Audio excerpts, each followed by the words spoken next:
Hey guys, today I'll talk about the Mexican cinema and its influence in the Mexican culture. Mexican cinema is one of the most outstanding in Latin America. Its impact has reached all other continents, influencing the global culture of our society. It reached the top in the Golden Age, an era in which Mexican cinema had its greatest penetration internationally.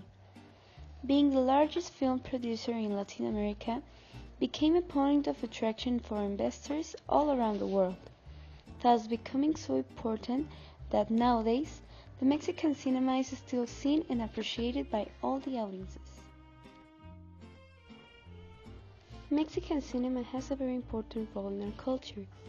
From the Golden Age until today, the Mexican cinema has been making an impressive amount of film content such as comedies, police works and melodramas, which converted this industry in one of the most wide in the world.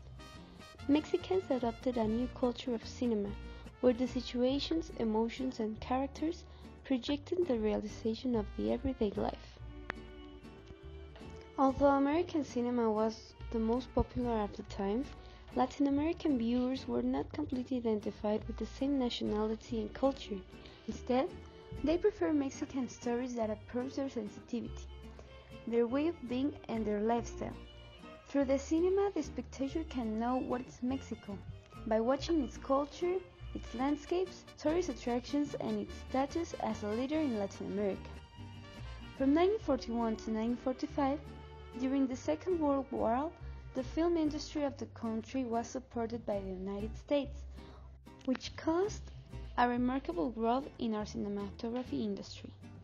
The emergence of several production companies such as Filmex, Films Mundiales, Posa Films, and Rodriguez Hermanos helped a new generation of artists and directors express their creativity to the maximum, including names such as Emilio El Indio Fernández, Fernando de Fuentes, Pedro Infante, Cantinflas, Tintán, María Félix, among others. The Golden Age began with the premiere of the movie Allá en el Rancho Grande. The directors of that time acquired success in the face of criticism and revealed through the cinema the nationalism of our people. The sophistication of the actors of that time, their lifestyle, and the way of dressing managed to make a similarity with the Hollywood cinema. The cinema of Indio Fernández obtained success before the critics and was seen as the emblem of our nationalism. The popularity that won him the masses is a tribute to its link to the Hollywood models, which generated in the population the dream of becoming them. Another very important aspect that Mexican cinema offered to the countries is to represent the different cultures to an international audience. For a long time, the structure and style of Mexican gold cinema was copied, with the intention of having the same impact as the industry of the Mexican cinematography. Among the most important directors of the Mexican gold cinema era are Ismael Rodriguez, Alejandro Galindo, and Julio Bracho.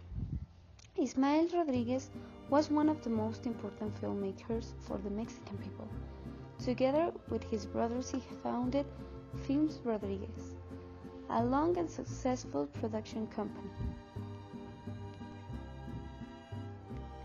He worked together with Pedro Infante on 17 occasions, including the production of Los Tres García, Nosotros los Pobres, Ustedes los Ricos, and Pepe el Toro, as well as various national and international recognitions. Ismael Rodriguez received a Golden Ariel in 1992 for the importance of his work. Alejandro Galindo was a director who focused his art mainly on the popular speech of Mexico City. He sought to create the behaviors of people in the cinema. He was able to create characters and situations from real-life situations like boxers, taxi drivers, vendors, among others. He worked with the actor David Silva on several occasions, and from the movie Campeón sin Corona, his career transcended to reach the fame with the film Una familia de tantas.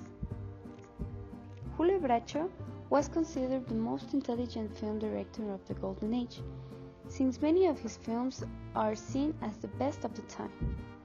The cinema he made was characterized by containing a unique kind of beauty focused especially on the material. His framings and close-ups served to highlight the gestures of the actresses.